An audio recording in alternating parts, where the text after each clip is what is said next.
What's up, Chief Shares? Welcome to Untucked and Loaded. Today, I am not in drag. For reasons that I think are excusable, but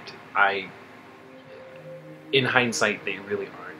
I'm super busy and super tired, and I literally had no time to get into Face, record a video, and edit it before Monday. But, I expected something like this to happen eventually. Sorry about it. And I know how people are kind of thinking, it's just like, okay, really, Gemini, how can you be pretty as both a boy and a girl? Let me just tell you right now, only I can do it. Don't try it at home. It's very dangerous. This week, the drink of the day is this stuff. Like what you find on your lawn. Naked's green machine. This is part of my effort of trying to get in shape. So far, I have lost about 20 pounds. I know you're not going to believe me, and I don't blame you, because I wouldn't either. It has 11.5 apples in it, 2 1/3 bananas, 2 kiwis, 1.5 mangoes, and 1/3 of a pineapple. It also has broccoli, spinach, blue-green algae, garlic, barley grass, wheatgrass, ginger, parsley. And it also contains troll blood. That's where you get the color from. Ergo, my efforts to get into shape. We'll see how that goes. I would like to address the ladies. Tuesday.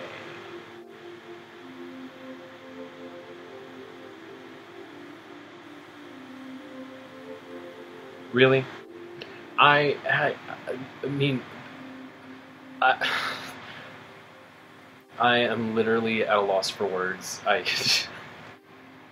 Like, when you said that you were going to pee, I literally didn't mean, I literally didn't think that you were going to pee. But it's fine. But when you did manage to articulate a sentence, I did like what you said about how people do throw shade at you because you're weird and you're creepy and you do punk rock music and you perform punk rock and you look very punk rock. I mean, it is what it is. People are shady towards things that are different. People don't like change, and people don't like things that are outside of their comfort zone. And a lot of drag is outside of a lot of people's comfort zone. So I think that was a very valid point, despite your drunken state of mind. Wednesday. God, I can hear you! For a couple weeks I thought you were mute. You getting freaky with the Ouija board? I thought that was hysterical. But I feel like that's just like a normal night for you, getting freaky with the dead. Thursday. I loved your video. One of the biggest reasons why is because I was in it. Duh. What's Thursdays with Annie Nervosa? It's never clean, it's always sleazy and gross. You can find her on the next episode of Cops and Hoarders. An extreme couponing. Friday.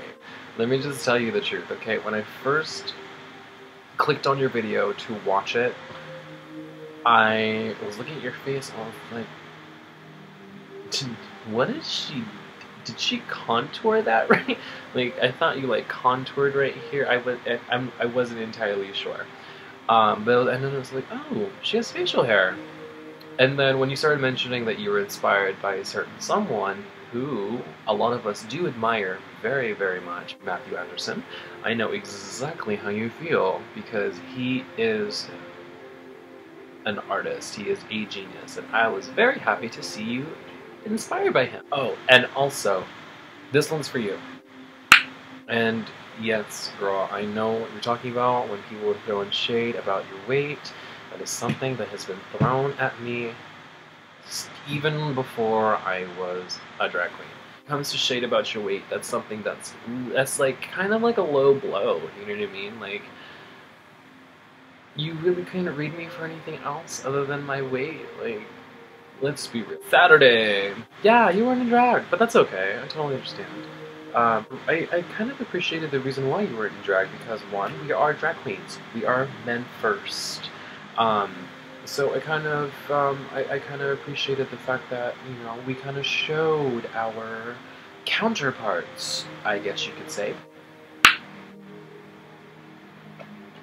Vanessa, I like what you said about how you felt like you're very approachable and nice, and how throwing shade isn't very necessary, because I do feel like I am very approachable, I'm very sincere, I'm very genuine, and I'm not very fake, and I'm actually quite nice when you meet me. As scary as I look, I'm actually really, really nice. So I know what you feel, how you feel when, you know, you have that kind of thing where you're a nice person, but people just decide to throw shade because they're either threatened or jealous or just plain old cunts. That's just the way life is. You're gonna live with that for the rest of your life, and we're just gonna have to accept it. Sunday. Terry! Not in drag again, but that's okay. Don't worry about it. I totally feel for you when it comes to having a busy life, because I have an extremely busy life. I barely have time to myself. I barely have time to sit down and record a video, so I totally understand what you're going through. I really, really, really appreciated your video this week, especially because you give a little shout out to Whorehouse, and the first time you performed there with us. Actually, the night I met you was actually the first time you performed a Whorehouse at MJ's, and I totally agree with you. It doesn't matter where you perform, it doesn't matter who you perform in front of, it's just as long as you give it your all. You think you're fierce? You're fierce. I'm really glad you had that personal moment with yourself, that kind of artistic orgasm, I guess you could say, with us on our stage, because I've had multiple artistic orgasms on that stage. I think it's like a whorehouse magic thing. So, the topic for this week was provided by Our Lady Thursday, Miss Annie Nervosa, and the topic actually has two parts. The first part is, what do you think of RuPaul's Drag Race and what has it done for the drag community? Well, when it comes to Drag Race, I have my own opinion on Drag Race, and I've heard different opinions from different people about Drag Race. This is what I get from some queens, okay? And this is not like one time. This isn't really a one-time thing. I've heard it numerous times from several queens, and it's usually from more seasoned queens, more more of the older queens, the queens who have been doing it for a while, and a lot of them have said that because of RuPaul's Drag Race, it's kind of hindered their career in the club circuit, because now the drag circuit, they're looking for a certain kind of performer, or not necessarily a certain kind of performer, but a certain face. So what they're looking for is who will bring the people into the club. Obviously, people who have been on Drag Race. A lot of queens have not been on Drag Race, and lately I've been seeing a lot of drag queens in West Hollywood, a lot more than I used to. I don't know, ever since RuPaul's Drag Race, I feel like queens have kind of popped out of the snow like daisies. Do you get that reference? You are my friend. I think about RuPaul's Drag Race, I feel like it is extremely entertaining, and that's why I watch it religiously. I obviously it doesn't reflect my views on the people themselves, because it is a reality show and they are given a script at some extent of the personalities they're trying to be, I guess, or they want them to be. I just live for the drama and the shade and, you know, all that good stuff. Everything that you look for in a reality show is basically why I love it so much. Has it done to the drag community? I think it's been good and bad. Like I said, it's hindered some queens to book good clubs and bigger clubs, because now the bigger clubs are looking for Drag Race girls.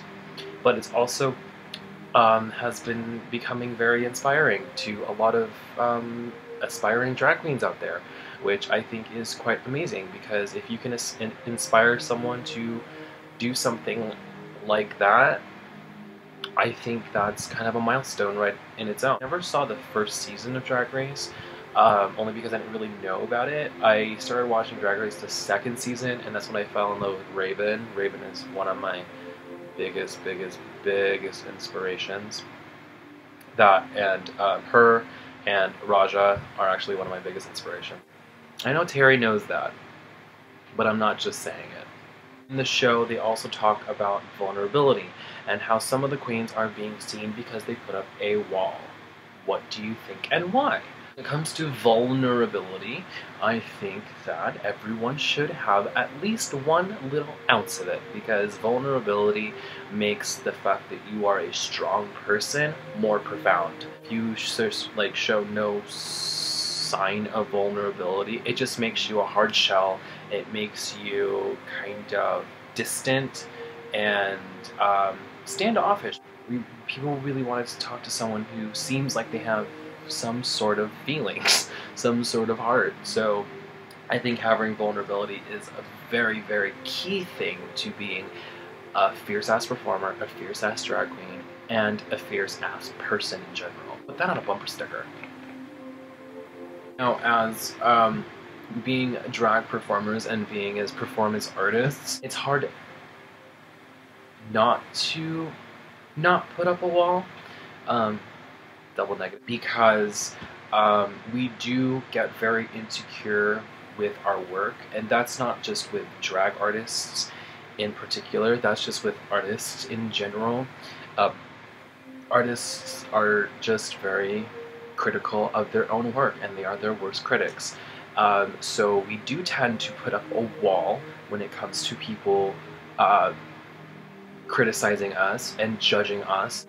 You know, having some ounce of vulnerability in your personality makes you more humble, makes you more of a better person, I think, because that leaves room for you to grow. So I think I'm done for the night. Is there anything else I should talk about? I will see you bitches next Monday.